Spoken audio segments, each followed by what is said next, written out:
우리가 로마서를 살펴보고 있습니다마는 로마서에는 아주 중요한 성경 구절들이 여러 구절들이 있습니다. 그 중에 하나 우리가 지난 시간에 살펴본 구절 중에 정말 중요한 구절 하나가 있는데 그게 로마서 10장 13절의 말씀입니다. 누구든지 주의 이름을 부르는 자는 구원을 얻으리라. 아멘. 누구든지 차별이 없이 누구든지 주의 이름을 부르는 자는 구원을 얻으리라. 그렇습니다. 누구든지 마음으로 믿고 그 마음으로 믿는 것을 우리의 입으로 시인하면 누구나 구원을 받는다라고 성경은 명확하게 말씀하고 있습니다. 여기에는 유대인이든 이방인이든 차별이 없습니다.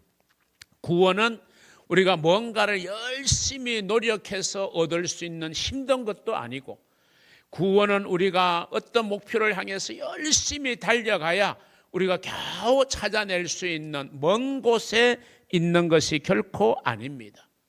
구원은 우리의 가까이에 있고, 구원의 진리는 너무나도 쉽고 분명하고 단순하고 명확합니다. 이 구원을 얻게 하는 말씀이 너희들의 입에 있고 너희들의 마음에 있다라고 말씀하고 있습니다. 이렇듯 구원은 너무나도 분명하고 쉽고 확실하고 또 간단한 것인데도 불구하고 왜 많은 사람들이 이 구원의 길로 들어서지 못하며 세상에서 이리저리 방황하고 있을까라는 우리가 질문을 한번 해보게 될 때, 이러한 질문에 대한 대답으로서 바울은 4가지의 반어법적인 질문을 통해서 그 답을 우리에게 제시하고 있습니다. 오늘 이 본문의 말씀을 여러분과 함께 나눌 때 우리 하나님의 은혜가 저와 여러분에게 흡족하게 임하는 시간 되기를 주님의 이름으로 축원합니다. 첫 번째 우리가 생각할 것은 바울이 던지는 4가지의 질문을 통해서 왜 많은 사람들이 구원의 진리에 이르지 못하게 되는지를 우리가 생각해 보고자 합니다. 그 첫 번째 질문은 14절 상반절에 있습니다. 그런즉 그들이 믿지 아니하는 일을 어찌 부르리요? 라고 말하고 있습니다. 분명히 13절에서 누구든지 주의 이름을 부르는 자는 구원을 얻는다. 이 구원의 전제 조건이 뭐냐면 주님의 이름을 불러야 된다는 겁니다. 그럼 주님의 이름을 부른다는 것은 그냥 막연하게 따라 한다고 해서 주여라고 한다고 해서 구원받는 게 아니라 정말 마음으로 믿는 것을 입으로 시인해야 된다. 우리가 주님이라고 할 때는 내가 입술로만 주님이라고 한다고 해서 구원이 되는 게 아니라 내 마음에 믿음을 가지고 그 믿음을 입술로 표현하는 겁니다. 그렇기 때문에 오늘 바울은 믿지 않으면 어떻게 주님을 부를 수 있겠느냐, 즉 믿지 않으면 어떻게 구원을 얻을 수 있겠느냐라고 하는 바울의 질문입니다. 그 다음에 두 번째 질문이 이어집니다. 14절 중반절에 보면 듣지도 못한 일을 어찌 믿으리요? 라고 말하고 있습니다. 우리가 예수를 믿어야 그 예수를 나의 주님이라고 부르게 되니까 구원이 임하는데, 그러면 그 믿음을 가지기 위해서는 믿음이 중요하잖아요. 그래야 우리가 주님을 부를 수 있으니까. 그런데 이 믿음을 가져야 되는데 우리가 예수님에 대해서 듣지도 못했는데 어떻게 믿을 수 있겠느냐. 그래서 또 하나 바울이 중요하게 끄집어내는 게 그리스도에 대해서 들어야 된다. 말씀을 들어야 된다. 복음을 들어야 된다는 것입니다. 왜 여러분이 매주마다 예배 시간에 오셔서 설교 말씀을 듣습니까? 말씀을 들어야 믿음이 생기고, 말씀을 계속 들어야 그 생긴 믿음이 잘 자라고 그 믿음이 잘 지켜지기 때문에 우리가 말씀을 듣는 겁니다. 여러분, 우리가 세상에 나가다가 보면요, 믿음이 잃어버려질 때가 있어요. 믿음이 깜빡해질 때가 있어요. 믿음이 약해질 때가 있어요. 믿음이 떨어질 때가 있어요. 왜? 세상은 그만큼 우리를 유혹하고 죄의 요소가 가득하기 때문에 그렇습니다. 그러니까 우리가 적어도 일주일에 한 번 주님이 정한 이 주일날은 와서 우리가 말씀을 최소한 들어야 되는 거예요. 그래야 내게 주어져 있는 믿음이 유지가 되고, 그리고 우리가 원하는 믿음의 성장과 성숙을 우리는 이루어갈 수 있는 거예요. 그런데 들어야 된다는 거죠. 우리가 예수님에 대해서 들어본 적이 없는데 어떻게 믿을 수 있겠느냐라고 하는 것입니다. 예수님이 나의 주님이시고 나의 하나님이라는 사실을 우리가 적어도 믿으려고 하면 최소한 예수님이 무슨 일을 하셨는가, 예수님이 무슨 말씀을 하셨는지에 대한 소식을 들어야 우리가 믿을 수 있고 믿어야 그 이름을 부를 수 있는 것입니다. 여러분, 우리는 예수님에 대해서 들어야 됩니다. 들어야 믿음이 생겨요. 그런데 중요한 것은 예수님의 말씀을 귀로 듣는 것으로는 되지 않아요. 여러분, 세상의 모든 소식들은 귀로 듣습니다. 그러면 이런 일이 있구나, 이런 일이 저 먼 곳에서 일어났구나, 우리는 사실 어떤 팩트를 알 수는 있어요.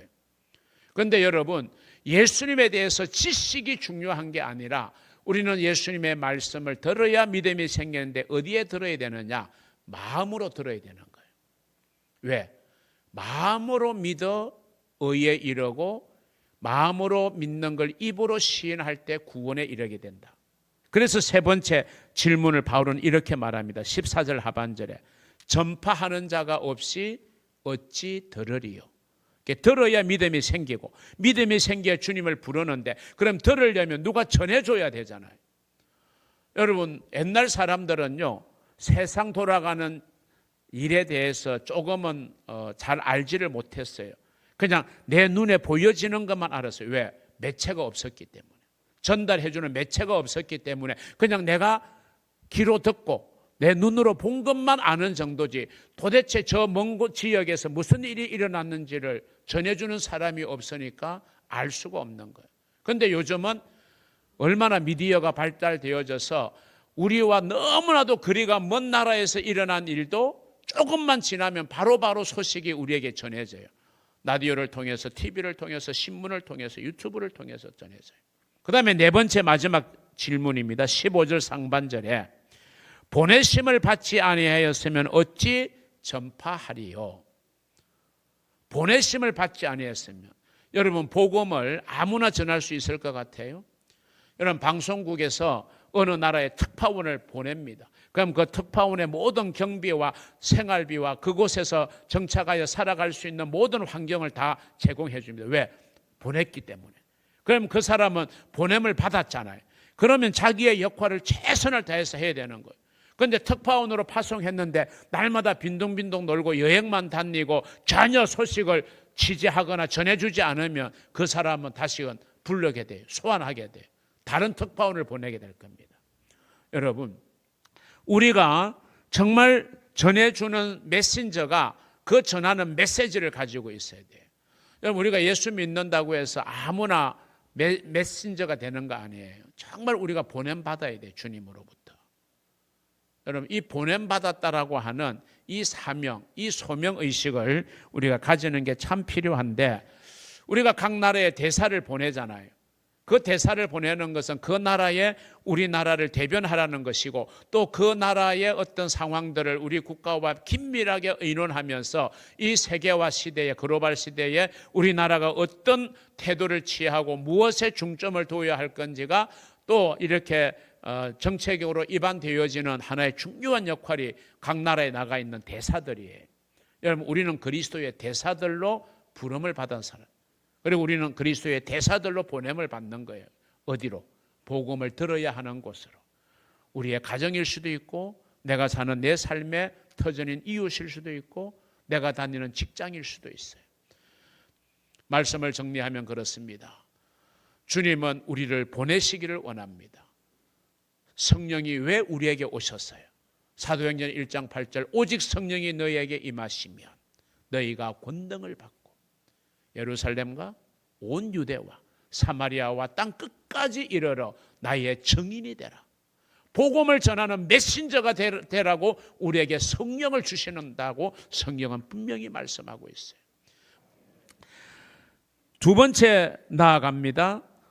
복음을 전해야 될 사명이 있다 하는 겁니다. 자, 앞선 바울의 네 가지의 질문을 통해서 바울이 우리에게 주시는 결론이 있어요. 그러기 때문에 보내는 자, 전파하는 자, 듣는 자, 믿음을 가진 자, 그래서 주님의 이름을 부르는 자. 그럼 이 모든 일이 원활하게 돌아가기 위해서는 뭐가 필요하다? 파송이 필요하다. 파송이 필요하다는 걸 바울은 지금 결론적으로 강조하고 있습니다. 예수님이 우리에게 주신 여러 가지의 명령 중에서 최고의 명령을 우리는 지상대명령이라고 그래요. 가장 상위에 있는 큰 명령, 그게 무엇입니까?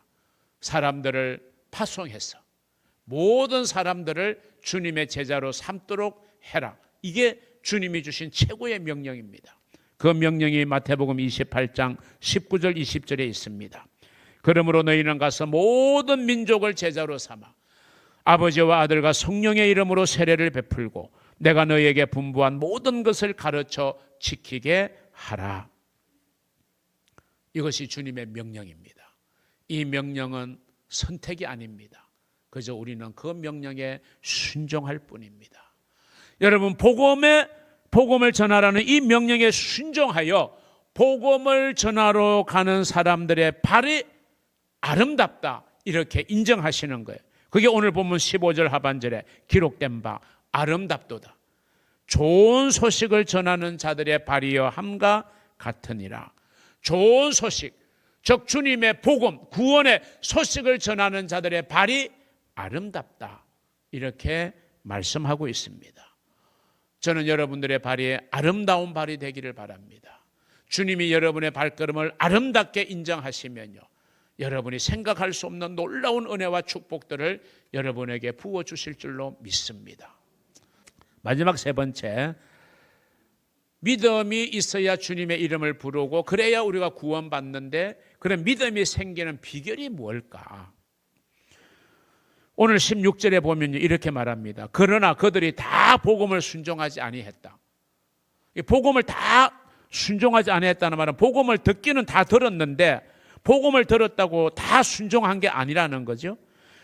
이사야가 이르되 주여 우리가 전한 것을 누가 믿었나이까? 전했는데 믿은 사람도 있고 안 믿은 사람도 있다는 거죠.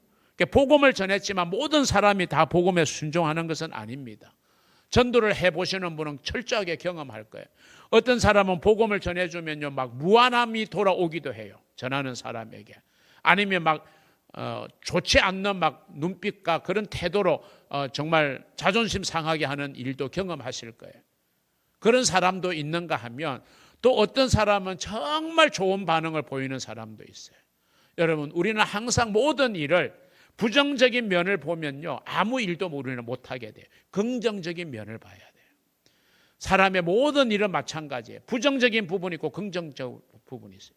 여러분이 어떤 회사에 다니고 있어도 회사에 부정적인 부분이 있고 긍정적인 부분이 있을 수 있어요. 긍정적인 부분을 생각해야 회사에 대해서, 내가 하는 일에 대해서 애착심을 가지고 더 열심히 하니까 뭔가를 이루어내는 거예요. 그런데 부정적인 것을 보는 사람은 늘 불평, 원망만 합니다. 그리고 기회만 있으면 다른 곳으로 옮기려고 해요. 그러니까 이게 매사에 그 자리, 그 다람쥐 채바퀴 도듯이 할 수밖에 없는 일도 일어나는 거죠. 여러분, 복음을 전했지만 모든 사람이 다 순종한 거나, 어떤 사람은 쉽게 순종했지만 어떤 사람은 순종하지 않았어요. 오늘 본문에서 바울이 순종하지 않는 사람의 대표적인 케이스로 들었던 사람이 바로 이스라엘 백성들, 유대인이었습니다. 메시아가 그들 땅에 왔어요. 그들은 메시아를 보았습니다. 메시아가 전하는 말씀도 들었고 가르치는 말씀도 들었고 메시아가 행하시는 놀라운 기적들을 그들은 눈으로 목도했어요. 그럼에도 불구하고 그들은 복음에 반응하지 않았습니다. 그 예수를 십자가에 못 박아 죽여야 된다고 아우성을 쳤습니다. 여러분, 복음에 반응하지 않는 것은 복음을 듣지 못해서가 아니라 듣고도 믿음으로 반응하지 않았기 때문입니다. 그래서 복음을 듣고 전하는 것도 중요하지만 구원받아야 될 사람들의 입장에서는 그 복음이 믿어져야 되는 거예요. 그럼 믿어지는, 복음이 믿어지는, 말씀이 믿어지는, 믿음이 생기는 비결이 뭘까? 오늘 본문의 내용을 보면 크게 두 가지로 그 비결을 말씀하고 있어요. 하나는 무엇보다도 예수 그리스도의 말씀을 마음에 들어야 돼. 그래야 믿음이 생겨나게 되는 것입니다. 성도들 가운데는 믿음이 없다, 나는 믿음이 자라지 않는다, 이렇게 안타까워하는 분들이 계세요. 우리가 믿음을 하나의 씨를 뿌려서 그 씨가 뿌리를 내리고 쭉쭉쭉쭉 자라서 열매를 맺는 과정으로 생각해 본다면요, 자, 비료도 중요해요. 또 햇볕도 중요해요. 공기도 중요해요. 물도 중요해요. 그런데 이 모든 것이 갖추어져 있어도요, 씨가 안 좋으면, 씨가 열매를 맺기에 부족한 씨를 심고 아무리 여러분 비료를 주고 물을 주고 공기를 하고 햇볕을 쐬어봐도요, 결실이 없게 되는 거예요. 씨가 중요하거든요. 씨가 뭡니까? 구원의 씨는요, 바로 말씀이에요. 그리고 말씀을 씨앗으로 성경은 또 말씀하고 있어요. 여러분, 교회를 오랫동안 다녔어도, 그리고 교회 일을 열심히 해도 이상하게 믿음이 생기지 않고 믿음이 자라나지 않는 사람이 있어요. 왜 그런지 아세요? 그 마음에 말씀의 씨가 없기 때문에 그래요. 여러분, 교회를 저절로 다닌다고 믿음이 생기는 게 아니에요. 여러분, 학교를 다닌다고 저절로 지식이 쌓이고 공부를 잘합니까? 배움이 머릿속에 또 마음속에 생각 속에 묻혀야 여러분 그것이 약이 되는 거거든요. 학교만 왔다 갔다 한다고 해서 똑같은 거 아니에요. 여러분, 교회도 마찬가지잖아요. 우리가 하나님의 말씀이 내 마음에 심겨져야 돼. 그래야 여러분 그 말씀이 씨앗이 되기 때문에 그 씨앗이 내 마음에서 자라날 수 있고 열매를 맺을 수 있는 것입니다. 교회를 아무리 들락날락 해도 근본적으로 그 마음속에 심령 속에 말씀의 씨가 없으면 믿음은 자라나지를 않습니다. 그리스도의 말씀을 진지하게 듣고 그리고 그 말씀을 마음으로 받아들여야 믿음이 생기고 믿음이 자라나게 되는 것입니다. 그래서 신앙생활은 다른 말로 표현하면 말씀을 잘 듣고 말씀을 가까이 하는 생활이 그게 진짜 신앙생활인 거예요.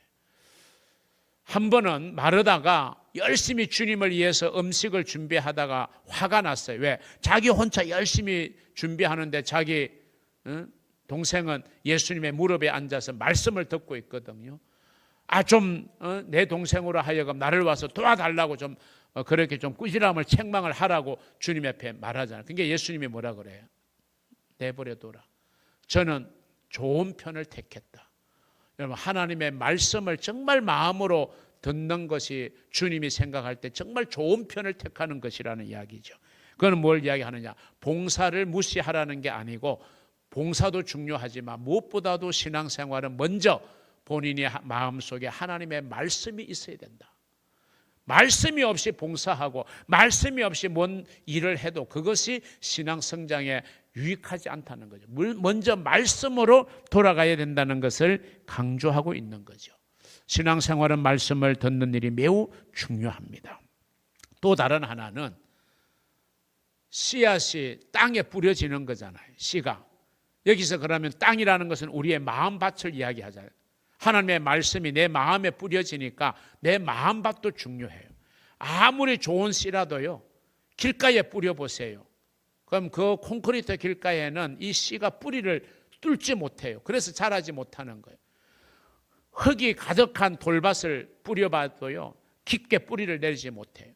가시덤불과 같은 밭에다가 뿌려봐도 조금 자라다가 그 가시의 기운이 막아버리는 거죠. 그래서 좋은 땅이 되어야 그 땅에 씨를 뿌려야 100배, 60배, 30배를 결실을 맺는다는 게 씨 뿌리는 비유의 핵심 아닙니까? 우리의 마음밭이 그래서 중요한 거예요. 우리가 씨를 뿌리기 전에 밭을 정말 그 씨를 잘 흡수하고 받아들이도록 밭을 기경해야 돼요. 갈아엎어야 되는 것처럼 우리의 믿음이 잘 자라기 위해서는 우리의 마음을 옥토로 만드는 것이 중요해요. 믿음의 씨가 우리 안에 뿌려져서 그 믿음의 씨가 자라나는 것을 방해하는 내 마음에 가득한 의심, 또 내 마음에 어떤 미움의 감정, 또는 죄의 요소, 또 세상의 욕심이 가득 차 있다고 하면요, 하나님의 말씀이 비록 내게 던져져도요, 그 말씀이 내 마음에 자리 잡을 곳이 없게 되는 거예요. 그러니까 말씀을 들어도 그 말씀이 뿌리를 내리지를 못하는 거예요. 우리의 완악한 마음, 세상의 염려와 죄의 유혹으로 가득한 마음들을 우리가 자꾸 갈아엎어야 돼요. 그래야 되는 것입니다. 저는 여러분의 믿음이 쑥쑥 자라기를 소원합니다. 여러분의 믿음이 자라기 위해서는 씨가 있어야 되죠. 그래서 말씀을 항상 가까이 하는 삶을 살아야 돼요. 성도들의 신앙생활은 말씀을 어떻게 하든지 간에 가까이 해야 돼요. 들어야 되고 읽어야 되고 또 읽은 말씀을 묵상해야 되고 또 교회에서 필사하면은 또 성경도 쓰면서 하여튼 말씀을 가까이 해야 돼요. 뿐만 아니라 그 말씀이 열매를 맺기 위해서는 여러분의 마음밭을 갈아엎어야 돼요. 어떤 사람은 길가와 같은 마음을 소유할 수 있어요. 워낙 마음이 단단하게 굳어 있고 자기의 생각이 꽉 차 있어서 웬만한 말씀이 그 굳은 마음의 밭을 뚫고 들어가지를 못하는 거예요. 돌들이 숨겨진 땅과 같은 마음도 있을 수 있고요. 가시덤불이 가득한 땅과 같은 마음이 있을 수 있어요. 그러면 씨를 뿌리지만 그 씨가 뿌리를 내리고 자랄 수가 없는 겁니다. 그래서 우리는 마음의 밭을 갈아엎어야 되는 거예요. 그게 바로 성령의 역사입니다. 저는 교회를 오래 다닌 분들에게 말씀드리고 싶습니다. 교회를 오래 다니시면 예배도 굉장히 익숙해지고 설교도 굉장히 익숙해지고 성경의 지식에 대해서도 익숙해지고 교회에 대해서도 알만한 거 다 안다라고 자부하게 돼요. 그런데도 믿음이 자라지 않는 사람이 있고 전혀 삶이 마음이 변화되지 않는 사람이 얼마나 많은지 몰라요. 왜 그런지 아십니까? 마음이 너무 딱딱하게 굳어 있어서 말씀의 씨가 들어가지를 못하기 때문에 그런 것입니다. 겨울에 딱딱하게 얼어붙었고 굳었던 땅을 그냥 그대로 우리가 씨를 뿌리는 어리석은 농부는 없습니다. 겨울이 지나 이제 봄철이 되어서 본격적인 농사를 하게 되면 그 굳었고 얼어붙었던 땅을 갈아엎는 일부터 해야 돼. 밭을 기경하는 일부터 해야 돼. 그리고 갈아엎어진 땅에다가 씨를 심어야 그 씨가 뿌리를 내리고 열매를 맺기까지 자랄 수가 있는 겁니다. 여러분의 마음밭 또한 성령의 능력으로 여러분이 갈아엎어야 됩니다. 여러분의 믿음의 성장과 성숙을 방해하는 마음의 그 어떤 요소 성령으로 불태워야 돼요. 여러분의 마음밭을 가꾸어야 돼요. 여러분의 마음밭을 기경해야 됩니다. 그래야 믿음이 생겨나고 믿음이 자라게 되는 것입니다. 사랑하는 성도 여러분, 믿음이 생기지 않고 자라나지 않고 그런 이스라엘을 향해서 하나님은 어떤 태도를 취하고 계십니까? 오늘 본문 21절 마지막에 보면 이스라엘에 대하여 이르되 순종하지 아니하고 거슬러 말하는 백성에게 내가 종일 내 손을 벌렸노라. 이스라엘은 말씀에 순종하지도 않았어요. 더 나아가서 하나님을 대항했어요. 하나님의 뜻에 거슬렸어요. 그런 백성이지만 하나님은 여전히 그들을 포기하지 않고 종일토록 내 손을 벌렸다. 비록 하나님의 마음을 아프게 한 이스라엘 백성들이지만 그들이 한시라도 깨닫고 돌아오기만 하면 그들을 하나님의 따뜻한 품에 받아주시고 안아주실 아량으로 하나님은 그들을 향하여 손을 벌리고 계신다. 오늘 저와 여러분을 향하여 주님은 변함없이 손을 벌리고 계시는 하나님의 모습을 여러분이 늘 마음속으로 연상하시기를 바랍니다. 내가 비록 하나님께로부터 내가 멀어지고 하나님께로부터 내 마음의 문이 닫혔다 할지라도 내가 하나님 명령에 불순종하고 하나님의 뜻을 거슬리는 그런 경우에 있었다 할지라도 하나님이 여전히 저와 여러분을 향하여 두 손을 벌리고 계시는, 언제든지 하나님의 앞으로만 나오기만 하면 하나님이 다 받아주실 그런 마음이죠. 우리의 허물과 죄악이 아무리 크다고 하여도 하나님은 다 용서하시고 받아주실 만반의 준비를 하고 계시는, 기다리시는 하나님의 모습, 우리가 돌이키기만 하면 되는 거죠. 오늘 그 하나님의 마음을 알아 그 하나님의 품에 안기어서 하나님의 말씀을 사모하고 하나님의 말씀을 가까이 함으로 그 말씀을 여러분이 믿고 주의 이름을 부름으로 말미암아 여러분의 믿음의 성장과 성숙을 이루게 되는 참 좋은 성도 되시고, 그런 우리 교회 공동체가 건강한 교회가 되어지는 복된 역사가 있기를 주님의 이름으로 축원합니다.